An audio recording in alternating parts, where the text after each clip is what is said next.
मुझे तो बताओ, कुरान कह रहा है ला तक़ूलू लिमन युक़्तलु फ़ी सबीलिल्लाहि अमवात, जो अल्लाह की राह में कत्ल कर दिए जाएं तुम उनको मुर्दा न कहो, बल अहयाउन, बल्कि वो जिंदा है।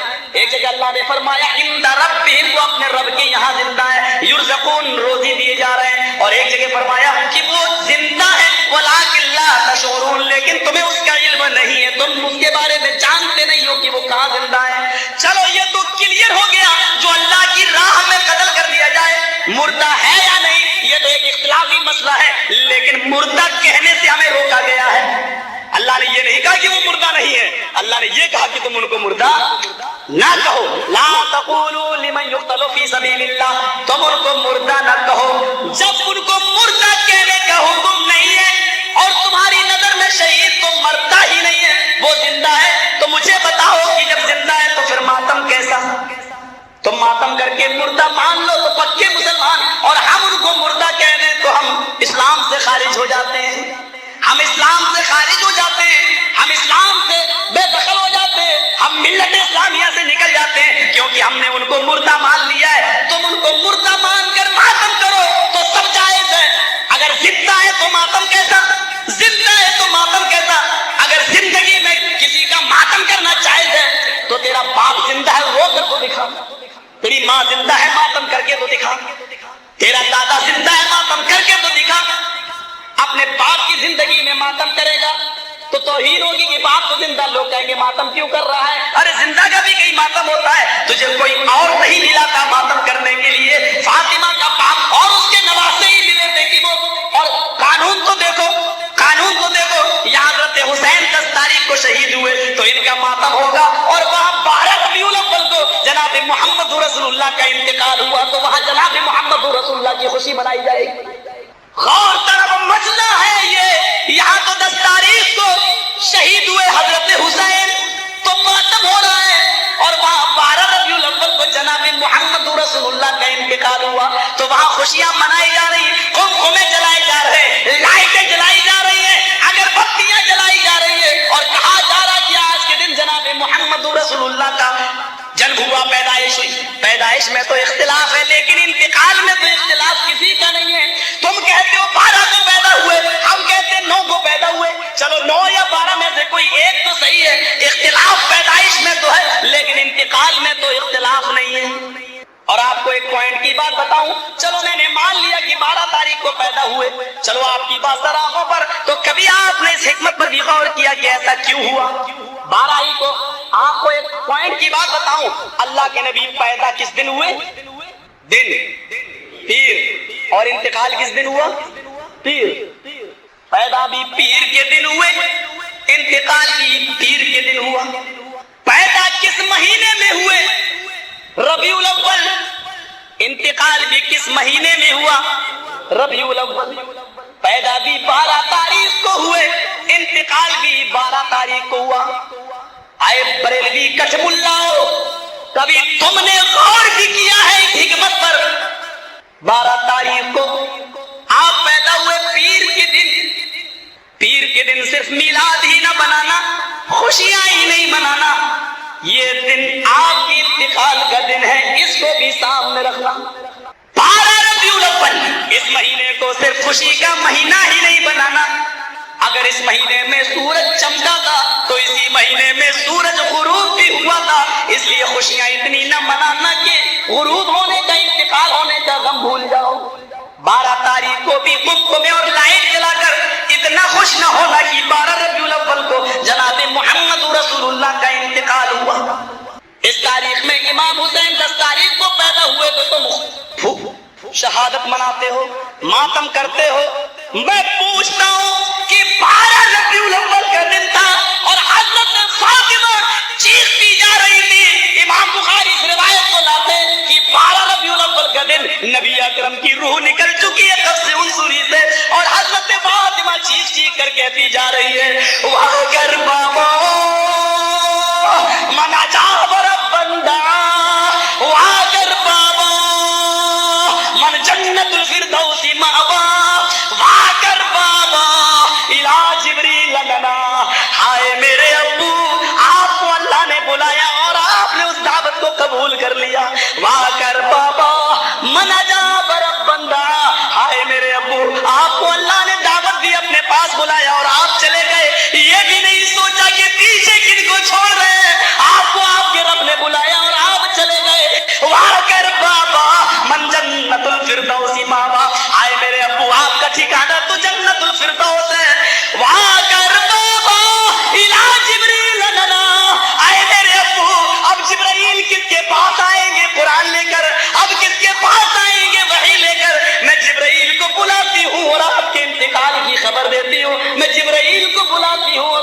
बता देती हूँ, ऐ जिब्राइल अब ना मोहम्मद रसूलुल्लाह इस दुनिया में न रहे। वहां 12 रबीउल अव्वल को हजरत फातिमा का ये हाल है, और तुम 12 रबीउल अव्वल को लाइटें जलाते हो, कुमकुमे जलाते हो। मुझे बताओ तो सही, हजरत फातिमा के गम में तुम शरीक क्यों नहीं हुए? सवाल करना तो हमें भी आता है, लेकिन मुझे मालूम है कि इसका जवाब तुम क्या दोगे। तुम्हारे यहाँ के मौलवी तो इंडिया के मौलवियों से खतरनाक हैं।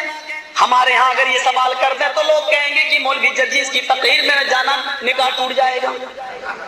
ये जवाब होगा। तुम्हारे यहाँ मेरे इन सवालों का जवाब क्या होगा अल्लाह ही बेहतर जाने, क्योंकि यहाँ तो बगैर चीटी और लांचर के बात ही नहीं होती है।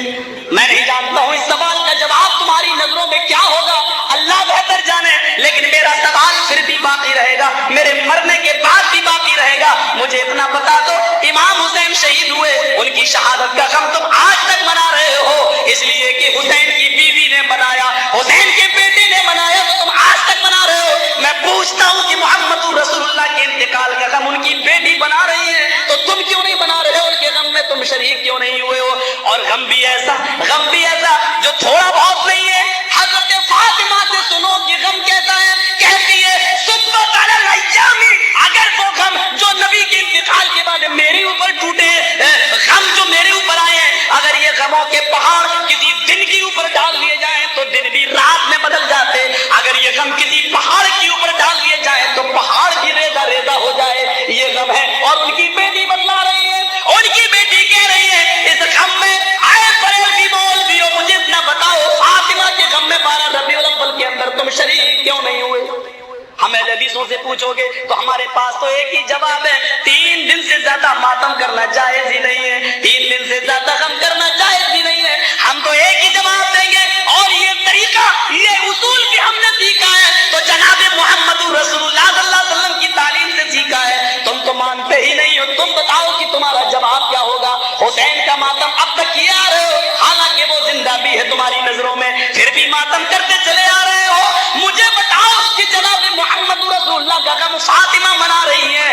हजरत आयशा जिनकी शादी हुई, मुस्नद अहमद की सही रिवायत है, हजरत आयशा की शादी हुई, पहली रात है, नबी अकरम के साथ लेटी हुई है, बिस्तर पे सो रही है, रात में ख्वाब देखती है कि आसमान पर 3 चांद चमक रहे हैं, तीनों चांद बहुत ज्यादा चमक रहे हैं, लेकिन एक चांद बहुत ज्यादा रोशन है, दूसरा उससे कम, तीसरा उससे कम। अम्मा आयशा ख्वाब देखती है कि सबसे ज्यादा जो चांद चमक रहा है वो टूट कर मेरे हुजरे में गिरा, फिर दूसरे नंबर पर थोड़ी देर बाद चांद टूटा, वो मेरे हुजरे में गिरा, फिर तीसरे नंबर पे चांद टूटा, वो मेरे हुजरे में गिरा। सुबह हुई, अपने नबी से, अपने शौहर से ये ख्वाब पूछना चाहती है, लेकिन हिम्मत नहीं पड़ी कि मेरे नबी, अभी नई नई बीवी हूँ, चलो फिर कभी पूछ लूंगी, अभी तो जिंदगी भर रहना है नबी के साथ। हजरत अबू बकर आए, कहने लगे बेटी आया आयशा, तुझे तेरी माँ याद कर रही है। अल्लाह के नबी से कहते हैं आपकी इजाजत हो तो मैं आयशा को घर से ले जाऊं और अपनी बीवी से, उसकी माँ से मिला लाऊं, शाम को फिर आपके घर छोड़ दूंगा।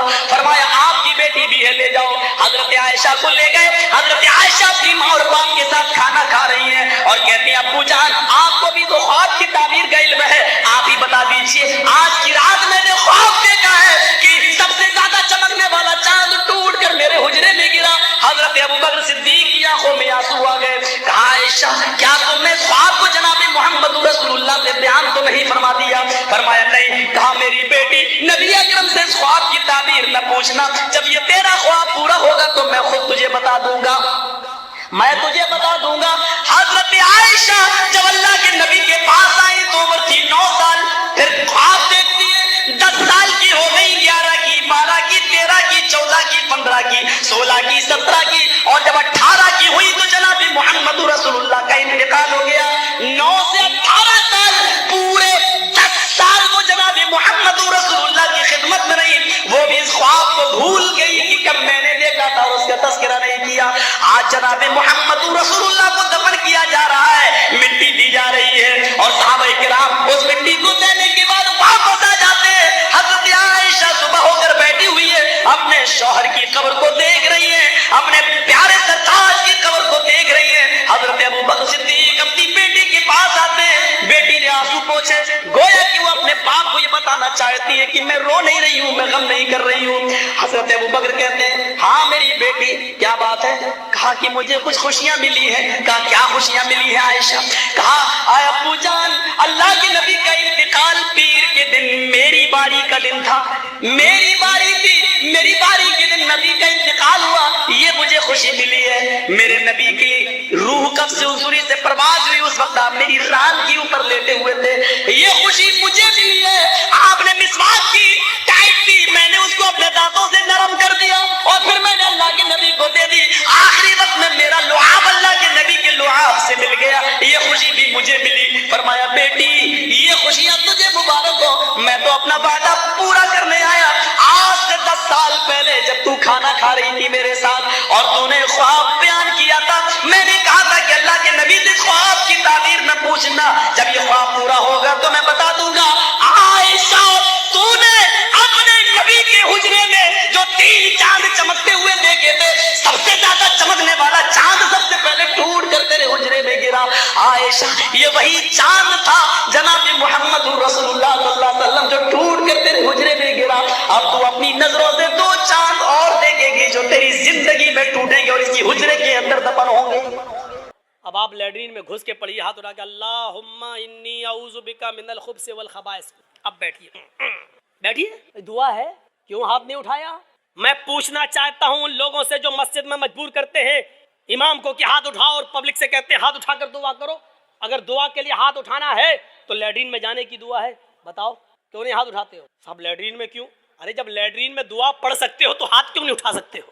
جب لیٹرین میں اللہ کا نام لے سکتے ہو اللہم انی اعوذ بک، تو ہاتھ اٹھانے میں کیا حرج ہے؟ کیوں نہیں اٹھاتے ہو؟ اب ہماری عقل کہہ رہی ہے گندی جگہ پر ہاتھ کیسے اٹھائیں؟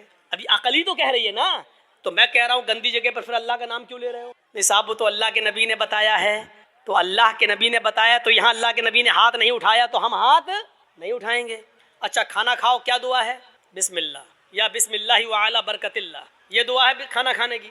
اب آپ کھانا بیٹھو، جرجی صاحب کھانا لگ گیا، بسم اللہ، اب ہم کھائیں، یا بسم اللہ وعلی برکت اللہ، اب ہم بولیے۔ چلو یہ تو لیٹرین نہیں ہے، یہ تو گھر ہے، یہاں پر ہاتھ اٹھا کر اگر کوئی آدمی دعا کرے بسم اللہ یا بسم اللہ وعلی برکت اللہ تب کھانا کھائے، کیسا لگے گا؟ کیوں نہیں اٹھاتے ہو؟ یہ بھی تو دعا ہی ہے۔ صاحب اللہ کے نبی نے نہیں اٹھایا اس لیے ہم نہیں اٹھا۔ آ گئی نا بات وہی، جہاں نبی نے اٹھایا وہاں اٹھاؤ، ہم بھی تو یہی کہہ رہے ہیں، جہاں نبی نے نہیں اٹھایا وہاں مت اٹھاؤ، ہم بھی تو آپ سے یہی کہہ رہے ہیں۔ اچھا وضو بنایا، کیا دعا پڑھتے ہو؟ بسم اللہ۔ وضو کے بعد کیا دعا پڑھتے ہو؟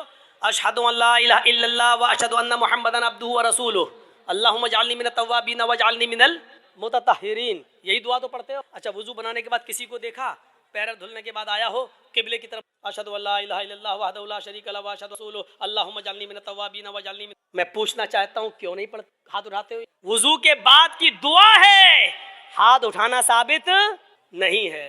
اذان کے بعد کی دعا ہے اللہم رب ھذہ الدعوۃ التامہ والصلاۃ القائمہ آت محمدا الوسیلہ والفضیلہ، لیکن ہاتھ اٹھانا ثابت نہیں ہے۔ چاند دیکھ کر دعا مانگنا ثابت ہے، چاند دیکھ کر دعا مانگی جائے، لیکن ہاتھ اٹھانا ثابت نہیں ہے۔ اسی طریقے سے قبرستان میں جا کر دعا کرنا جائز ہے۔ اللہ کے نبی نے فرمایا استغفروا لاخیکم، اپنے بھائی کے لیے دعا کرو۔ ہر آدمی کو مٹی دینے کے بعد اپنے بھائی کے لیے دعا کرنا چاہیے، لیکن یہاں ہاتھ اٹھانا ثابت نہیں ہے۔ جیسے ان جگہوں پر ہاتھ اٹھانا ثابت نہیں ہے، ایسے ہی قبرستان میں بھی ہاتھ اٹھا کر یا ہے تو ہمیں بتاؤ کہاں ہے؟ نہیں صاحب اٹھا لیں تو حرج کیا ہے؟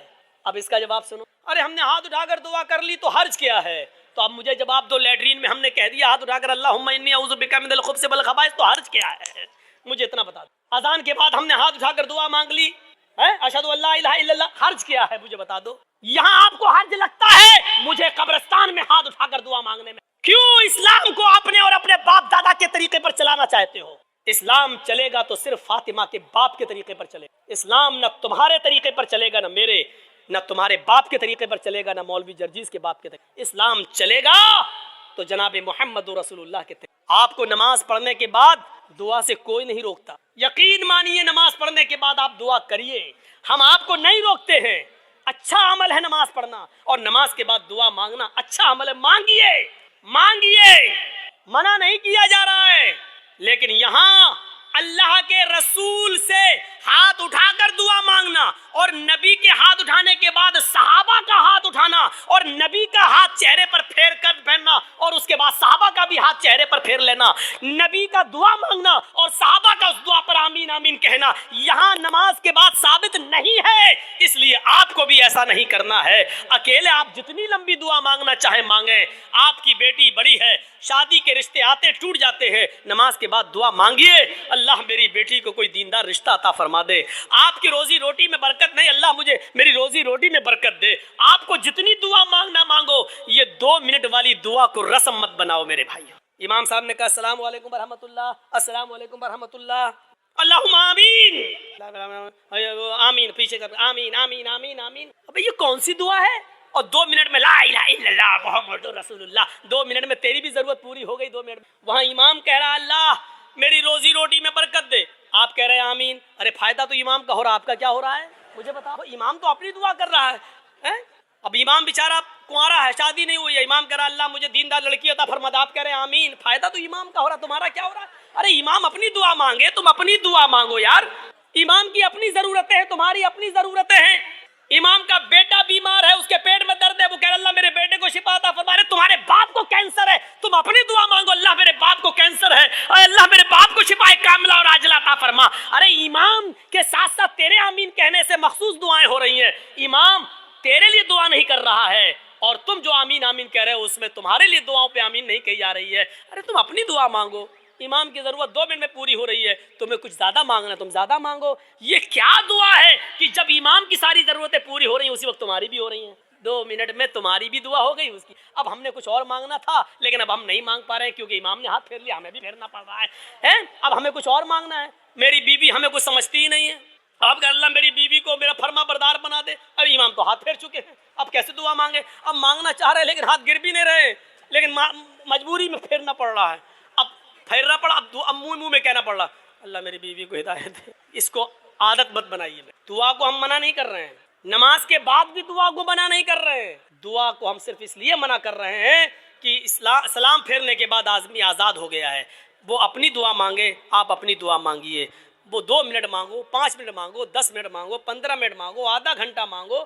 اور دعا تو میرے بھائیوں مجمع میں صحیح بتاؤں تو دعا کا حق ادا ہی نہیں ہوتا، دعا کا حق ادا تو تنہائی میں ہوتا ہے، جب کوئی نہ دیکھ رہا ہو، 2 رکعت نماز پڑھ کے اپنے آپ کو سب سے چھپا کر رو رو کر آنکھوں سے آنسو بہا بہا کر دعا کی جائے، تب دعا کا مزہ کچھ اور ہے میرے بھائیوں۔ یہ دعا کا مذاق ہے۔ اللہ گاؤں میں بہت زیادہ لفڑا، اللہ میرے گاؤں میں برکت دے، اللہ میرے چودھری کو سمجھا دے، اللہ میرے یہ آمین اللہم آمین، یہ دعا کا مذاق ہے یار، مت بناؤ مذاق۔ اتنا مذاق دعا کا کبھی نہیں بنایا گیا جتنا ہم دعا کا مذاق بنا۔ ہاتھ اٹھا کر بھی مانگ سکتے ہو لیکن اکیلے تنہا۔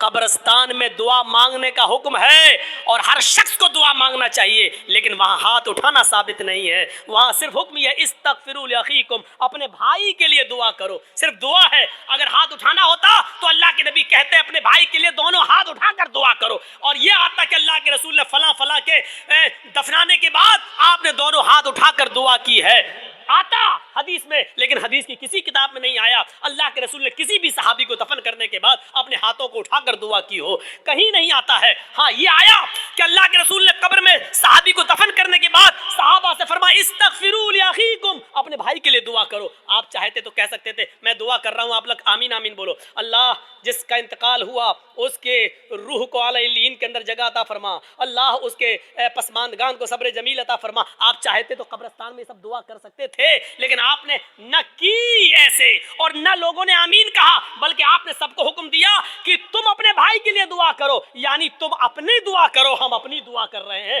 دعا سب کریں لیکن الگ الگ کریں، اور ہاتھ اٹھانا یہاں ثابت نہیں ہے اس لیے ہاتھ نہ اٹھائیں، سیدھی سی بات ہے۔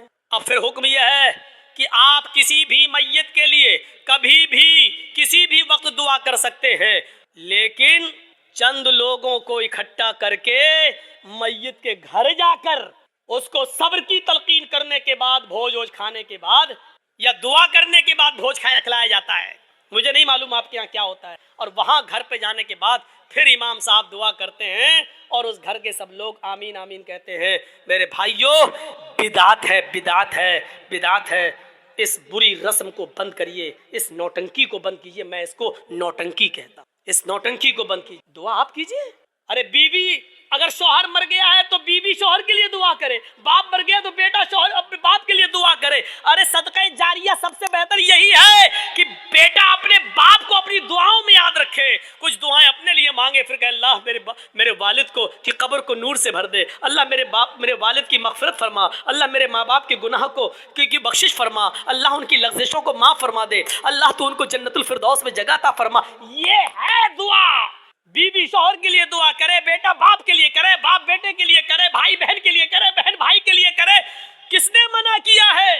आप जा रहे हैं कब्रिस्तान, जाइए, रोज जाकर दुआ करिए, कौन मना कर रहा है? हफ्ते में एक दिन जाकर दुआ कीजिए, कौन मना कर रहा है? महीने में एक दिन जाइए और अपने बाप के लिए हाथ उठाकर नहीं, हाथ छोड़कर कब्र पर खड़े होकर कब्र के पास दुआ मांगी, कौन रोकता है? नहीं।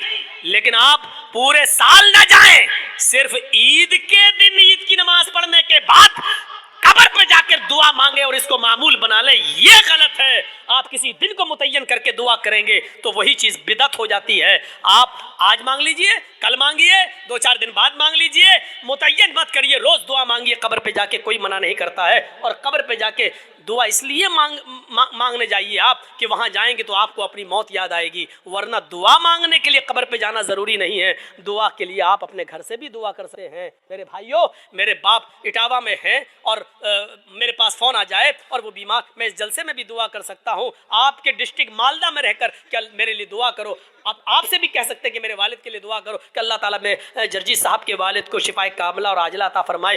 कोई बुराई की बात नहीं है। दुआ के लिए किसी के घर जाकर ही दुआ की जाए या कब्रिस्तान जाकर दुआ की जाए, ये ज़रूरी नहीं है। लेकिन अगर आप जाएंगे तो आपको अपनी मौत भी याद आएगी कि एक दिन हमको भी इस जगह आना है, इसलिए आप अगर जाते हैं तो ठीक है। इसी तरीके से मेरे भाइयों, याद रखिएगा, कोई भी काम हो अगर शरीयत की रोशनी में ठीक है तो करेगा। बहुत से लोग क्या करते हैं, बेटे का खतना हो रहा है, खाना दावत कहते हैं, साहब हाँ आज दावत है आपकी, किस बात की दावत? बच्चे का खतना करा रहे हैं। याद रखना, इस्लाम के अंदर सिर्फ 2 ही खाने को जायज़ करार दिया और उसका हुक्म है, एक वलीमा, शादी के बाद बीवी जब घर पे आए तो उस बीवी के साथ एक रात गुजारने के बाद दूसरे दिन वलीमा करना। बहुत से लोग ये कहते हैं कि बीवी के साथ जब तक मुजामियत या हमबिस्तरी न कर ली जाए वलीमा नहीं। बीवी आ गई, रात आप उसके साथ बैठ गए, 2-4 गुफ्तगू हो गई, बातें हो गई, बस हो गया। उसके बाद सुबह होकर आप वलीमा कर सकते हैं, जायज़ है आपके लिए। अगर सोहबत और हो जाए तो और अच्छी बात है, ठीक है। उसके बाद दुआ करिए और वलीमा करिए, ठीक। एक तो वलीमा सुन्नत है। दूसरी बात सुन लीजिए, लड़की वाले के यहाँ खाने का कोई सबूत नहीं है। जिसको चोर और डाकू बन के जाना हो वो जाए। लड़की वाले को न खिलाने का हुक्म है, न लड़की वाले के यहाँ जबरदस्ती बैठकर खाने का हुक्म है, न शरीयत ने लड़की वाले को खिलाने का मुकल्लफ बनाया है। वलीमे को सुन्नत कहा है। एक सहाबी अल्लाह के नबी के पास आए, आपने देखा उनके कपड़ों पर कुछ पीलापन है, जाफरान लगी हुई है, खुशबू आ रही है। आपने कहा ये क्या? कहा अल्लाह के नबी शादी कर सैयबा से या बाकिरा से, कुंवारी या शादीशुदा थी, तलाकशुदा? कहा अल्लाह के नबी बाकिरा तो नहीं है, लेकिन हाँ एक बेवा से शादी। ऐसा क्यों किया? कुंवारी से शादी करते। कहा अल्लाह के नबी, मेरे माँ बाप का इंतकाल हो चुका है और वो इस दुनिया में नहीं है, मेरी छोटी छोटी बहनें हैं, मेरी छोटी छोटी बहनें हैं। मैंने सोचा कि एक ऐसी औरत से निकाह करूं जिसको बच्चे पालने की महारत हो, तजर्बा हो, ताकि वो मेरी बहनों की अच्छी तरबियत कर सके। इस मकसद से मैंने। आपने कहा अच्छा कोई वलीमा? आपने कहा वलीमा करो। देखिए हुक्म है, औलिम वलो बिश, वलीमा करो। अगर ज्यादा ताकत नहीं तो एक बकरी ही का करो, लेकिन करो। वलीमा करने से लोगों को पता चल जाएगा कि इसकी शादी हुई है, ये लोग नाजायज तरीके से नहीं रह रहे हैं। एक ये खाना, उसका हुक्म मौजूद है। और दूसरा अकीका। अकीके की 2 शक्लें होती हैं। 2 शक्लें ये हैं कि 7वें दिन जब आप बच्चे का अकीका करें तो मोहल्ले के लोगों को आप बुलाकर अपने घर खिला भी सकते हैं, लेकिन मोहल्ले वालों को बुलाने के साथ साथ गरीबों का ख्याल रखा जाए। ऐसा ना हो कि सिर्फ अमीर आए और गरीबों को नज़रअंदाज कर दिया जाए, क्योंकि गरीबों का हक है इसमें। गरीब और मिस्किन ढूंढे जाएं, कौन है ज़रूरतमंद, उनकी दावत दी जाए। एक तो ये तरीका है। और दूसरा तरीका अकीके का ये है कि अगर आप सबको बुलाकर अपने घर नहीं खिलाना चाहते हैं तो अगर लड़की है तो 1 बकरी, लड़का है तो 2 जानवर ज़िबा करके उसका गोश्त गरीबों मिस्किनों में और मोहल्लों में तकसीम कर दिया जाए, तब भी आपका अकीका हो जाएगा। अपने घर खिला भी सकते हैं। ये एक अकीका। अकीके के अलावा, वलीमे के अलावा और कोई खाने का हुक्म और सबूत नहीं है हदीस के अंदर। यहाँ तक कि कोई हाजी हज करके आता है اور وہ خوشی میں اپنے گاؤں والوں کو کھلاتا ہے، اس کا مطلب یہ ہے کہ وہ اپنے حج کی ریا اور نمود کر رہا ہے، دکھاوا کر رہا ہے، لوگوں کو یہ بتا رہا ہے کہ دیکھو میں حج کر کے آیا ہوں، اس خوشی میں لوگوں کو کھانا کھلا رہا ہوں۔ حاجی کو حج کا کھانا بھی نہیں کھلانا چاہیے۔ اگر ایسی عبادتوں پر کھانا کھلانا جائز ہوتا تو پھر نمازی کو نماز پڑھ کے آنے کے بعد بھی کھلانا جائز ہوتا، پھر عید کی نماز پڑھ کر بھی کسی کو دعوت دے تو اس کی دعوت بھی جائز ہوتی۔ میرے بھائیوں، کیونکہ یہ عبادت ہے، اور پھر عبادت پر پھر ایک عام رسم بن جائے گی، پھر زکوٰۃ دینے والا زکوٰۃ دینے کی خوشی میں کھلائے گا، لو آج ہم نے 30 زکوٰۃ دی، پھر رمضان کا روزہ رکھنے کے بعد 30 روزے پورے ہونے کے بعد پھر لوگ کی دعوت دے، او میں نے 30 روزے رکھ لیے، لو حج بھی ایک عبادت ہے۔ جب ان عبادتوں پر آپ کسی کو کھانا نہیں کھلاتے ہیں تو حج پر بھی آپ کسی کو کھانا نہیں کھلا سکتے۔ جب حج جیسی عبادت پر کھانا نہیں کھلا سکتے تو پھر ختنے کا کھانا کیسے جائز ہو سکتا ہے؟ میرے پیارے ساتھیوں، ختنے کا کھانا جائز نہیں ہے، نہ ختنے کی دعوت جائز ہے۔ ہاں، اگر عقیقے والے دن ہی آپ بچے کا ختنہ کر رہے ہیں تو لوگوں کو عقیقے کی دعوت دیجئے، ختنے کی دعوت مت دیجئے، اور یہ کہیے کہ ہمارے یہاں عقیقہ ہو رہا ہے، عقیقے کا کھانا کھائیے، اور میں ختنے کا نہیں۔ ختنے کی اگر کوئی دعوت دیتا ہے تو آپ اس دعوت کو ریجیکٹ کریے، اور اس ختنے کی دعوت میں آپ مت جائیے، کیونکہ ختنے کی دعوت میں شرکت کرنا جائز نہیں ہے۔ میرے پیارے ساتھیوں، یہ چند بنیادی مسائل تھے جو میں نے چھیڑ دیے ہیں آپ کے کہنے پر، لوگوں کے بتانے پر۔ مجھے امید ہے کہ اب آپ کی عقل میں اچھی طرح بیٹھ گئے ہوں گے۔ ہم اللہ سے دعا کرتے ہیں کہ بارے الہ ہماری خطاؤں کو معاف فرما دے، گناہوں کو بخش دے، ہمارے اندر ایمان کی کیفیت پیدا فرما دے، ایمان کی طاقت ہمارے اندر پیدا فرما دے، اور پھر وہی دعا کہ اللہ جب تک تو ہمیں زندہ رکھ، اسلام پہ زندہ رکھنا۔